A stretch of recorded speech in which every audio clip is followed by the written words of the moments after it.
Pen ड्रायला बाजूला आणि दुसरंच काहीतरी होऊन बसलं. तर नमस्कार मंडळी, आज होता श्रावण महिन्यातला दुसरा शनिवार आणि विशेष म्हणजे माझा उपवासही होता.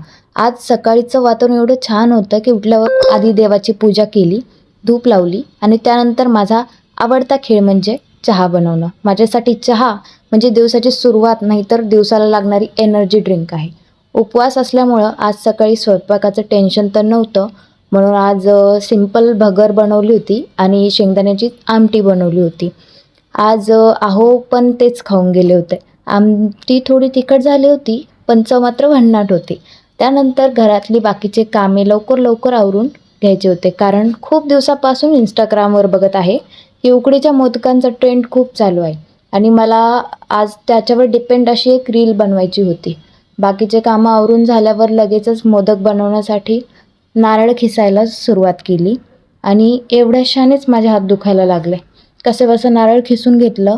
गूळ खिसताना मात्र खूप हात दुखत होता, त्यामुळे काही सहनच नाही झालं, म्हणून सोपा मार्ग निवडला. चाकूच्या साहाय्याने गूळ बारीक करून घेतला, कारण असंही ते मेल्टच होणार होतं. मग लगेचच सारण बनवायला घेतलं. सारण बनवताना असं वाटत होतं की ठीक आहे बाबा, चांगलं बनेल. आता मी पण फर्स्ट टाईम बनवत होते, मला पण माहिती नव्हतं. तर ते दिसताना तर चांगलं दिसत होतं, पण पुढे चालून असं काय होईल मला वाटलंच नाही. मग सारण बनवून झाल्यानंतर लगेच पीठ उकडून घेतलं आणि खूप गरम होतं, त्यामुळे ते व्यवस्थित मळता पण येत नव्हतं. म्हणून हाताला असं पाणी लावलं, थंड पाणी लावलं आणि मळण्याचा प्रयत्न केला. पीठ चांगल्या प्रकारे मळून घेतलं आणि त्यानंतर आत्ता मेन चॅलेंज सुरू होणार होतं. माहिती आहे का काय झालं? पीठ मळून घेतल्यानंतर त्याची मी एक पुरीसारखी एक आकार बनवला आणि त्यापासनं मला वाटलं तसंच बनवतं आणि मी बघितला पण होता इंस्टाग्रामवर ॲक्च्युली कुठेतरी.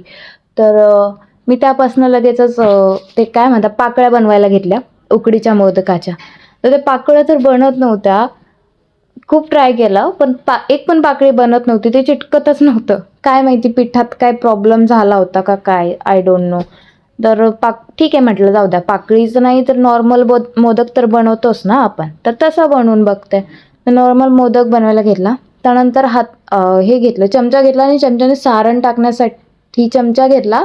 चमच्याने सारण टाकून बघतेय तर सारण एवढं जास्त कडक झालं होतं की त्याचा मोदक बनणे अशक्य. But it's okay, it was my first time. आज पुरतं एवढंच. उद्या भेटू, बाय.